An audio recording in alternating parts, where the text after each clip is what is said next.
there's no violation. Walang violation. Yung lupa na tinayuan ng ARCO ay aking lupa yon. That structure there, Correct. yung ARCO mo, they declare that illegal. Anong mawawala sa hindi ka mababawasan pagkagwapong lalaki mo, mistiso ka man, Mas gwapo ka, kung tanggalin mo yung ARCO mo yan, kasi sagabal yan. Ba't ang tigas ng ulo mo na ayaw mo tanggalin yan? Ano mawawala sa'yo? Let's clarify this matter. No, you violated the city ordinance. That's it. Assuming there is a violation. No. For the sake of argument. I'm not operating in the presumption. I'm not operating in the assumption. I'm operating in the legality. Illegal yan eh. The LGU has no jurisdiction to give an order. Whoa. It is the DNR to give an order. Ang sinasabi po dyan ng Regalian Doctrine, all lands of the public domain, waters, and all natural resources are owned by the state. Comply with the law first. Obey the law first before you can even invoke the protection of the law. Anyone who invokes the protection of the law must show obedience first.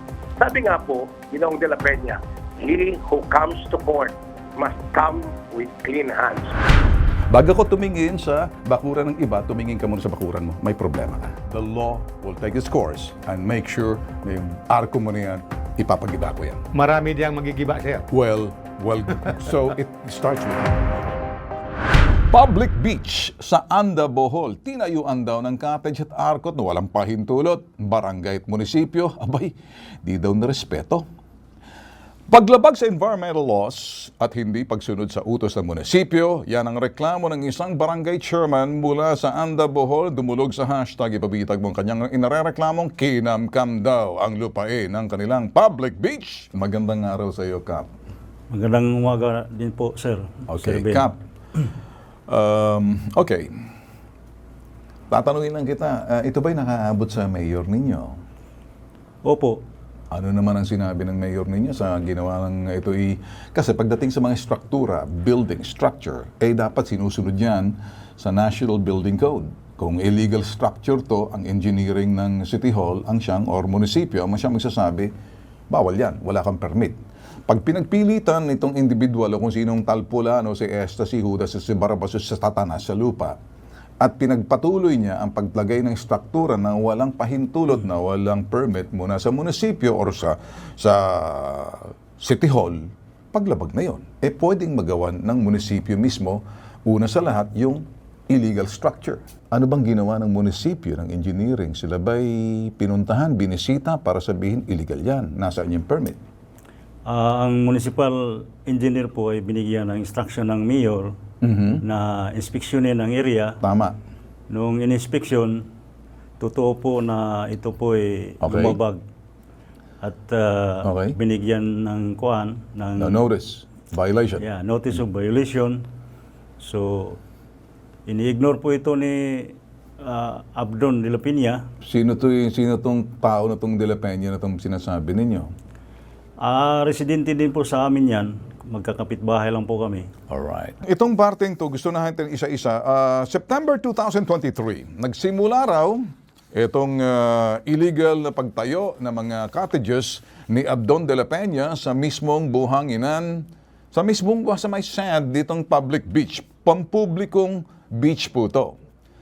Ngayon, bukod sa mga cottages na to, nagtayo rin daw ng ARCO entrance kapareho nito. Ang pagtayo ng entrance ng ARCO na to sa beach na to, dahil dito hindi makapasok ang mga pump boat.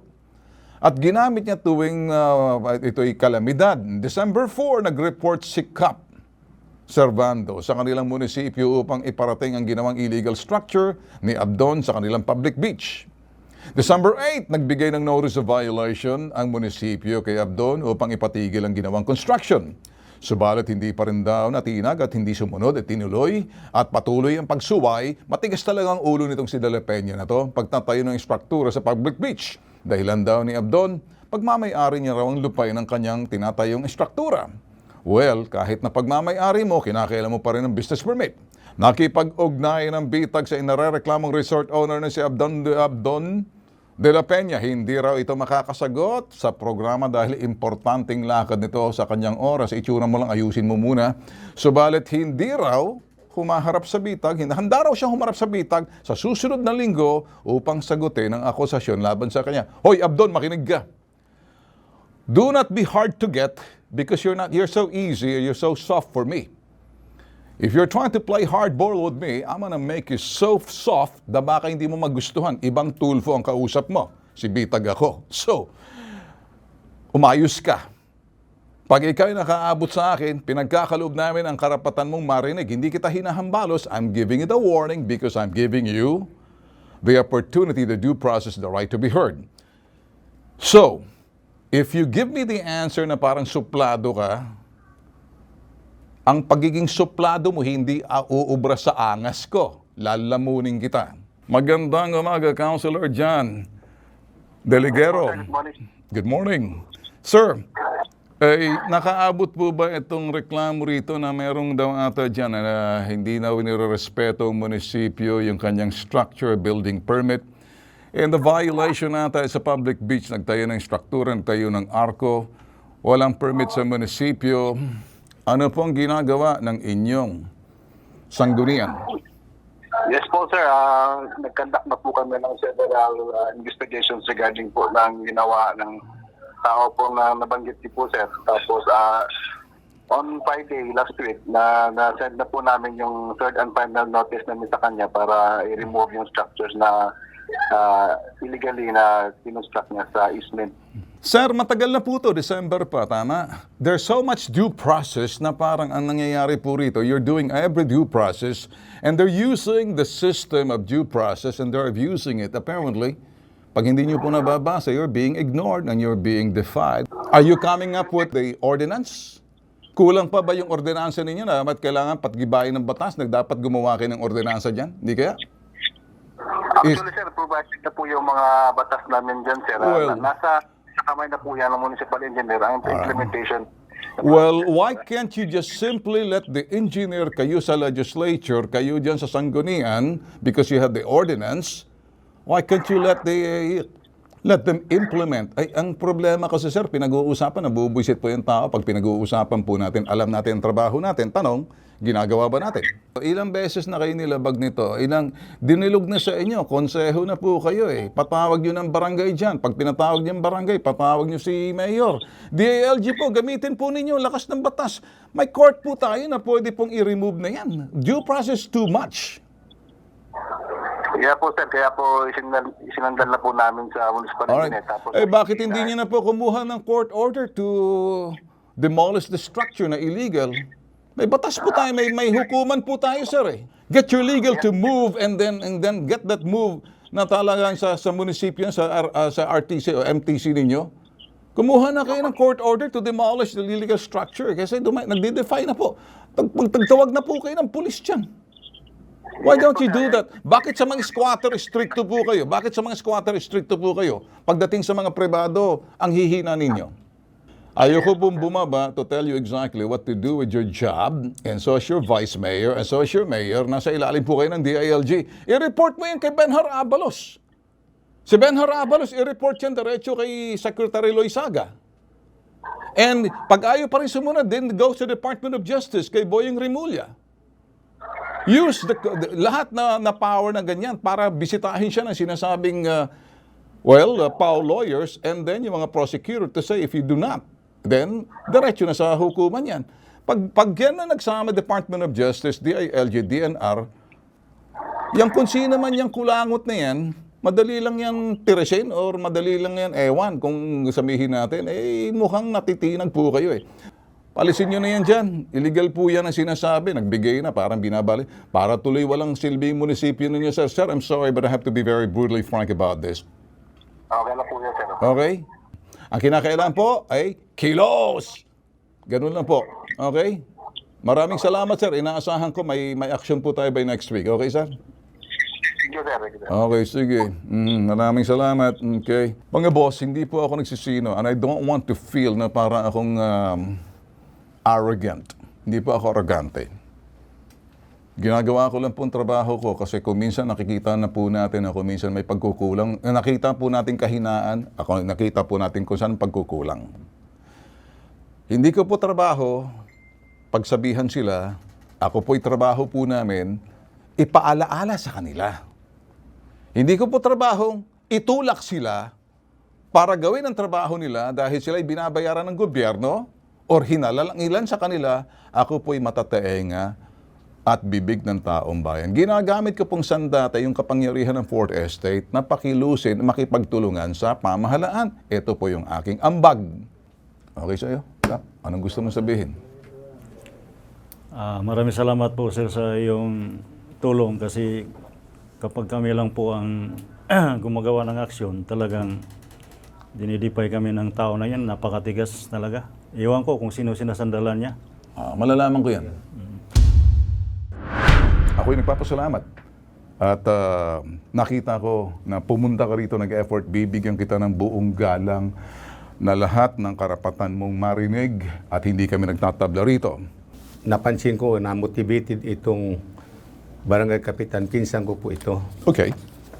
Pinalalabas mo, this is a family feud, this is a family problem. Is that it? Not really. Apparently, parang sinasabi mo, pinsan mo siya. Pinsan ko siya, Alright. pero Anong degree? First, second, third? maybe second or third degree. Okay, so second degree. Okay. Lumayo muna tayo sa issue ng pamilya. Okay. Kasi may korte dyan. Isentro natin dito yung paglabag. Meron ka bang paglabag sa ginawa mong pagtayo ng arko? Wala akong paglalabag na. You're now saying there is no violation. Walang violation. Yung lupa na tinayuan ng arko ay aking lupa yon. Sino ang nagsabing wala kang paglabag? Ang mga violations ay nanggaling sa City Hall. That's the local government. Ang sanggunian, panlalawigan or panlunsod, nagsasabi, binigyan ka na enough notices. Hindi doon sa sinasabing negosyo mo, kundi doon sa arko. Okay? That's an illegal structure. You see that violation? Notice of illegal construction? Pakita natin yung arko. Ito ang inarereklamo. You see that ark? I know. That structure of ark, you should demolish that first. The City Hall is already trying to tell you that is an illegal structure because you need, kinakailangan mo ng business permit. You cannot put that because, let me tell you this, before you know, ang nagsasabi City Hall, City Engineering, you violated the ordinance. You're not above the law. You don't belong to the City Council. I understand. It was intended, that's an illegal structure. So you're saying, wala kang violation. That's a violation, glaring violation. Nilabag mo yung sinasabing city ordinance. That is unlawful. There's violation. May katumbas yan. So, the due process is given to you, first notice, second notice, enough notice. Why are you not trying? So, anong sagot mo sa City Hall? Ang sagot ng Municipal Hall, hindi sila magbibigay ng business permit unless there is a barangay clearance. No. Structure, I don't care about your business I know, permit. sir, because no, sabi sandali muna. Show it again, show it. That structure there, Correct. yung arko mo, they declare that illegal. Anong mawawala sa hindi ka mababawasan pagkagwapong lalaki mo, mistiso ka man, Mas gwapo ka, sir. kung tanggalin mo yung arko mo yan, kasi sagabal yan. Ba't ang tigas ng ulo mo na ayaw mo tanggalin yan? Anong mawawala sa'yo? Let's clarify this matter. No, Okay. you violated the city ordinance. That's it. Assuming there is a violation. No. sir, I'm for the sake of argument. I'm not operating in the presumption. I'm not operating in the assumption. I'm operating in the legality. Illegal yan eh. The LGU has no jurisdiction to give an order. Whoa. It is the DNR to give an order. Well, I was waiting for an order by the tawagan mo DNR. nga ang DNR. Tawagan mo si Batas Mauricio. I'm waiting for that court order to be delivered to my home. But walang court order. Ang ginawa nila, puro lang marites sila, sir. So, inaakusahan mo. Nagmamarites sila, akusa. Sandali. Inaakusahan mo ang City Hall, the City Council, and the whole Municipal Hall officials, local government na tinatabla ka. Correct, Kasi sir. Correct. Okay. They're giving you due process enough.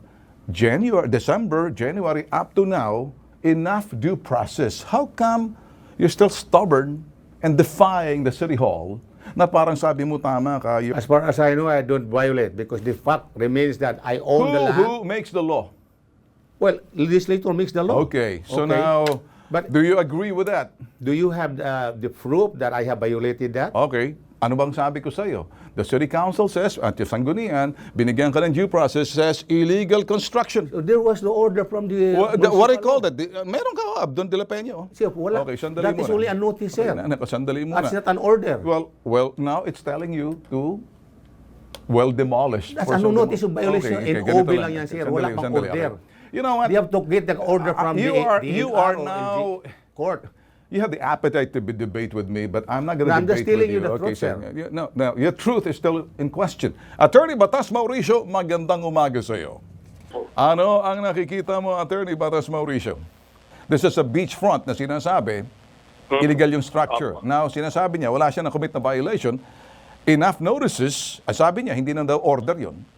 Yung kanyang invocation of Article 3, Section 1, due process of law, may kakontra po yan eh. Ano po yun? Yung pinatawag nating constitutional regalian doctrine. Sa ilalim ng 1997 Constitution, 1973 Constitution, 1935 Constitution, ang sinasabi po dyan ng regalian doctrine, ang bansa ang may-ari ng lahat ng katubigan sa kalooban at sa mga nakapaligid sa Pilipinas. All lands of the public domain, waters, and all natural resources are owned by the state. Regalian doctrine. Kung meron man pong dapat magreklamo dyan, Ginoong Ben Tulfo, Section 2, Article 12 of the Constitution, sinasabi, walang karapatan ng sino man tao dyan, sino man sa buong Pilipinas, na magkaroon ng titulo, magkaroon ng tax declaration, magkaroon ng kung ano-ano pagsasabing sila ang may-ari. Bakit po? Mag-aari po ng Estado yan at hindi po pinapahintulutan na mapunta yung mga ganyang uri, mga forfeiture lands. Hindi po pinapahintulutan yan mapunta sa mga pribadong may-ari. Pangalawa, baka po akala natin ay nag-iisa lang po yan. Binanggit po ng Korte Suprema na ang regalian doctrine ay nagtatampok ng pagmamay-ari ng bansa, ng lahat ng tubig, lahat ng mga lupang kaugnay ng mga tubig sa buong Pilipinas.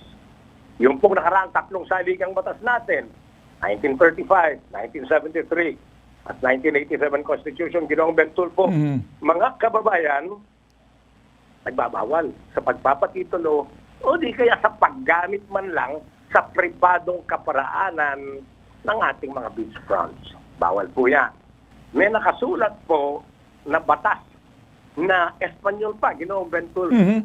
At ang tawag yan sa Spanish Law on Waters of 1866. Spanish Law on Waters of 1866, particular po, Ginoong Ben Tulfo, mga kababayan, Section 4. Ang sinasabi po dyan, lahat po ng foreshore land hindi pwedeng patituluhan ng sino mang pribadong tao. Bawal po yan sapagkat ang lahat lang yan ay pag-aari ng gobyerno. Paano po magkakaroon ng titulo ang mga pribadong tao sa mga beachfront? Meron pong isang kaparaanan. Ideklara ng Pangulo na yung lupang yan, beachfront na yan, pwede na pong kunin ng mga pribadong tao. So, ang hahanapin po natin sa ating mabunying panauhin, meron po ba kayong presidential proclamation? Yung po ang tanong sa kanya, Ginoong Ben Tulfo. Okay. Na nagsasabing yung lupa mo na kinatatayuan mo, nilagyan mo pa ng napakalaking arko, ay po pwedeng maging pag-aari ng pribadong tao. Maganda po yan. Kasi po pagka meron siyang sinasabing gano'n, malulusutan niya to. Pero pagka hindi, maliwanag po, po pwede po siyang demandahin ng gobyerno para siya ay mapalis dyan. At ang pagdidemanda po kahit sinong pribadong tao na apektado ng kanyang mga itinayong struktura, pwede pong magreklamo. Okay. Well, tanong ni Attorney Batas, to wrap it all up, meron ka bang pinanghahawakan presidential proclamation na nagsasabi, dineklara na yan na pagiging private land, commercial land, so forth and so on sa pamamagitan ng DNR at lokal na pamahalaan? Do you have any presidential proclamation? Anong pinanghahawakan mo? Titulo or a presidential proclamation? President, I thank very much to Attorney Mauricio for the clarification. Right now, I have a pending foreshore lease application. Ayun. Pending foreshore lease application. Malinaw, Attorney Batas. So what do you think? And I almost approved. Pending application at maliwanag namang hindi aprobado, illegal po yung pagtatayo. Exacto mundo. So ito lang, Po yun. presidential proclamation is still on process. Pwede kasi anytime Sinabi na ba sa'yo ng DNR? Kung ang City Council ang nagsasabi, that's an illegal structure. It's still a foreshore public land yan eh. Hindi pa yan naibigay sa'yo. Alam ko naman yan kasi ang DNR siguro tatanga-tanga. I'm sorry. Maraming tanga. Kaya kuminsan, naiisahan sila sa Bohol. Sir, hindi naman siguro. Ang DNR are acting only, DNR people are acting only upon the complaints of the people. No. Wala, sa nakikita ko, DNR, Nilalayo mo eh. Balik tayo sa Presidential Proclamation. Stop defending DNR. Defend yourself. Presidential Proclamation, sabi mo, for sure, hindi pa yun sa iyo yan. Wala pang nakikita rito. Application ka pa lang. Kailan ka nag-apply? matagal na. Well, matagal ka nag-apply. Ibig sabihin, well, anong tingin mo doon, attorney? Matagal na nag-apply. Parang dead ba? Ginoong Bentulfo. Oh. Hindi aprobado. Hindi aprobado nga. It cannot be. You can be a claimant. And pwede ba niyang sabihin, tax declaration, defense niya? Hindi po speculation, attorney. No. Don't say speculation. A law is a law. We're not here speculating. You're speculating. We're not speculating. Meron ako petition kasi may dire sa notice of removal by the DNR. But I have a petition for reconsideration on the imposition of the removal of the structure. Meron ako petition. Attorney, Wala pang order ng DNR yan. matagal na po ba kayo nasa ibang bansa? Or gaano po kayo katagal dito? Sir, Ilang years na po kayo rito? I arrived here last January. Okay. Are you a U.S. 2024. citizen? I am a dual citizen, sir. Dual citizen. Okay, you're a dual citizen. Yes, sir. Most of the time, sa States ka ba nag-stay? Yes, sir. 30 So years. that's the reason why you're acting this way. Well, I'm a New Yorker, sir, just like you. Well, You have an attitude like a New Yorker, too. No. And I have I'm not a New that kind of Yorker. I'm attitude. not a New Yorker. I'm a Filipino. You are. I no, understand I'm- you are I'm- an American, sir. No, I'm not an American. Yes, you are. Well, now you know. You see this? You probably Because your thought- accent seems to be an American. Now you're judging me. You're judging me just because I talk like an American, maybe for you. Hindi po. I am not an American. I'm very Filipino. I'm proud to be a Filipino. But you're now trying to tell me I'm an American. I am not an American. You want to check it with the U.S. Embassy? You want to check my Philippine passport? Now, you I change, was born. you change your accent, sir. I was born in the Philippines, Lanao, Dansalan, Lanao. O Bisaya din, Consider kasi. me. Bisaya maghihapon ko. O pareho tayo Bisaya. Oh, pero ikaw, American ako ka, daw dual. kay Ngayon, Muslim. ganito na lang, nawawala tayo. Oh. Hanggat wala kang presidential proclamation tulad na sinasabi ng attorney, may problema tayo. Kasi you're claiming the land. You're still a claimant until such time it's already given to you then as a title. But then again, sasabihin ko sa'yo, I'll talk to you more the American way.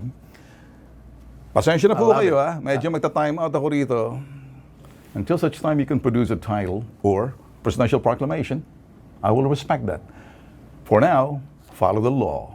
Nobody's above the law. The law applies to all or not at all. The intent of the law and the spirit of the law says so. You're in violation. You're still applying. You're still a claimant. You're not an owner of the piece of property. It's still owned by the state. I got you now. Okay. Checkmate.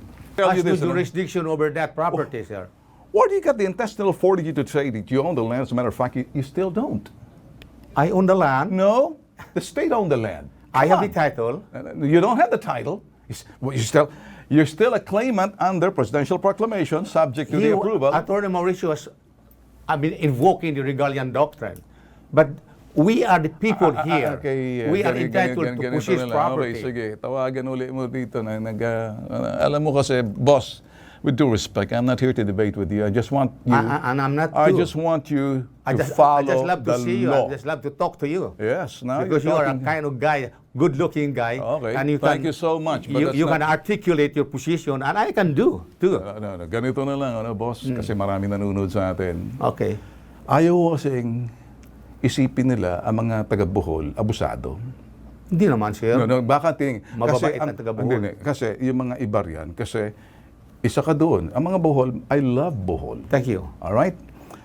Ang gusto ko lang sabihin sa iyo, baka kasi dito sa ginagawa mo, may issue na sa Bohol eh. May issue na doon sa Chocolate May issue Hill. na nga. Maraming issue na. Hindi lang sa Bohol, sa ibang bansa. Maraming mga politikong sangkot dito. Alam ko yung mga land grabbers. Thank I you. can smell them. I know the color. You got it. But the thing that I'm saying, before you start looking at the backyard of others, look at your own backyard. You violated the law. Bago ko tumingin sa bakuran ng iba, tumingin ka muna sa bakuran mo. May problema ka. Sir. Kasi not because ginagawa nila, sumusunod ka sa kanila. Parang they violated the law, so therefore you should also have the right to violate.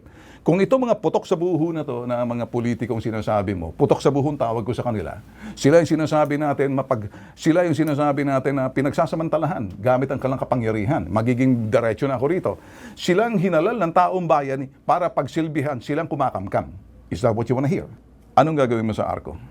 Sa provincial pa lang, sinasabi na sa iyo. Sir, meron na nga akong motion for Well, reconsideration. sa korte yun. At in the meantime, pag nagmamotion ka, hindi pinakikialaman, marami kaming nakikita sa iyo. ARCO ang pinag-uusapan. Itong ARCO na to, nakikipagdebate ka sa akin. Ako naman, ayokong sayangin ng oras ko magdedebate kasi parang ikaw at ako naglalabanan. Hindi ito tagisan ng talino. I am not here to clash with you. I'm here because I'm an investigator. Neither I. You're not. No, I'm not gonna clash with you. No.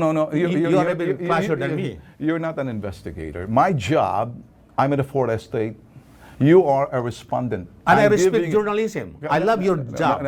Stop going into, anong gagawin mo sa ARCO? I have to wait for an order, sir. So, gusto mong sabihin, tatanggalin mo lang pag nakakuha ka na ng order. Nandiyan pa ba si Attorney There Batas will be a Mauricio? due process of law, first of all. Nandiyan pa ba? Attorney Batas, nandiyan ka pa? Wala siyang presidential proclamation, under process pa rin, and he feels that sa kanya na yan. So, lahat na binanggit na natin dito, and so para sa akin, ang sinasabi ng munisipyo, yung kanyang illegal na struktura lang, attorney, hindi ko siya pinakikialaman kung wala pang presidential proclamation, ownership. Yung sinasabi ng city engineering, pinadidemolish yung ARCO roon. Yung nakikita mo, simple lang, tanggalin yung ARCO na yan, eyesore yan eh. They're not entering your space. They're just passing through. So now, hanggat hindi mo tinanggal yan, nagagalit yung mga tao. Kasi pag-aari ng gobyerno pa yan, hindi mo pa pag-aari. Hanggat hindi mo nakuha yung presidential proclamation given to you by the state, hanggat hindi dineklara na yan na pwede na yan, public land na yan. So, attorney, tama ba? Tama po kayo, Ginoong Bentulfo. At maliwanag po kasi, pagka po ang pinag-uusapan natin, yung mga ganyang illegal na struktura, kailangan pong basahin ni Mr. De La Peña. Yung pong Section 301 ng PD 1096. Yan.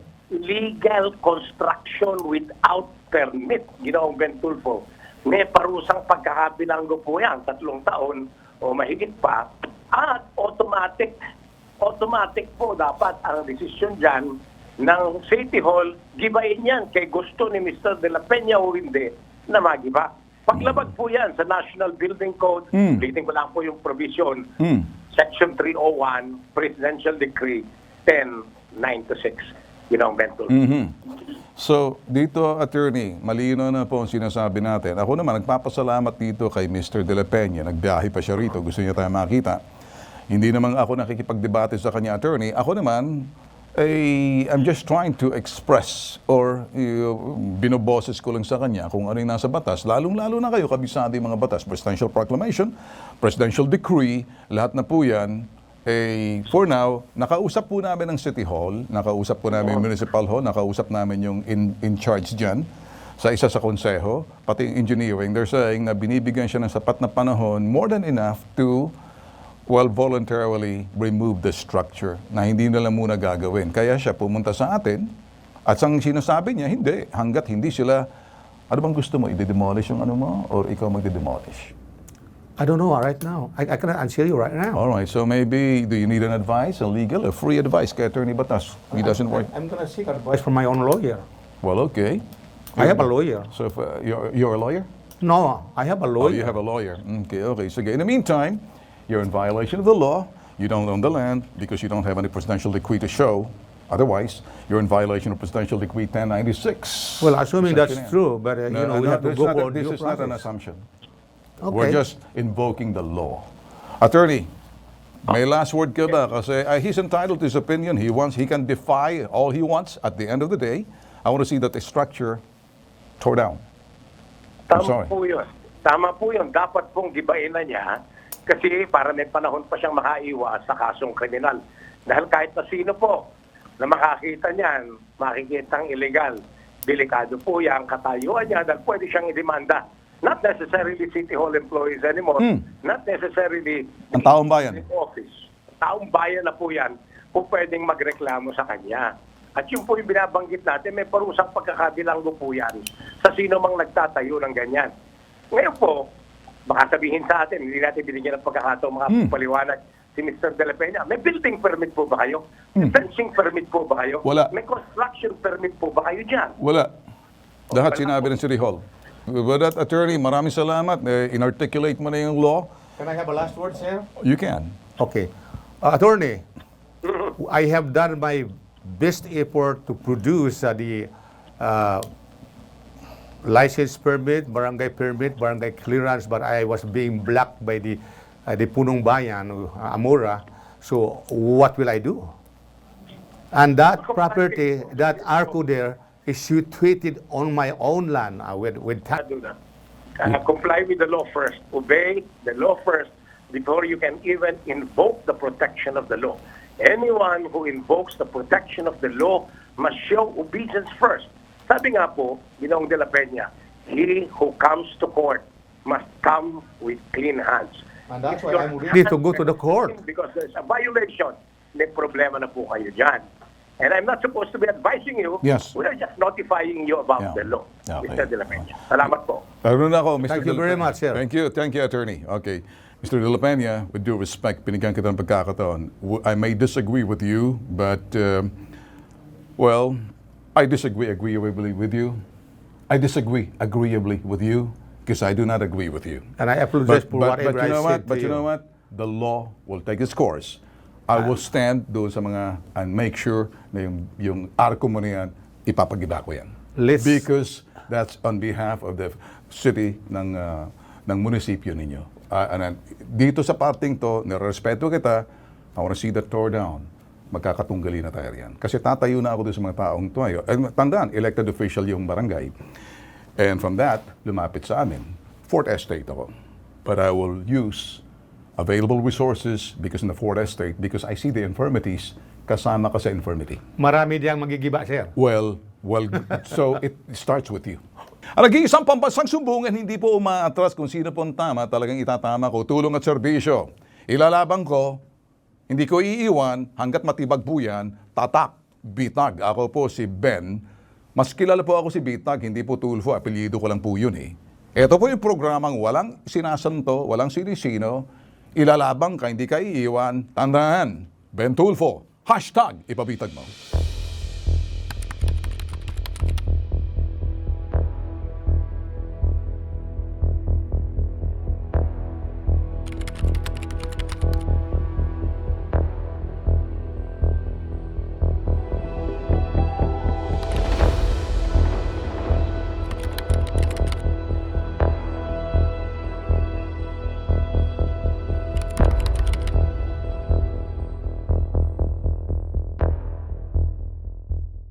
If you like this video, give us a thumbs up, click like, and subscribe to be notified.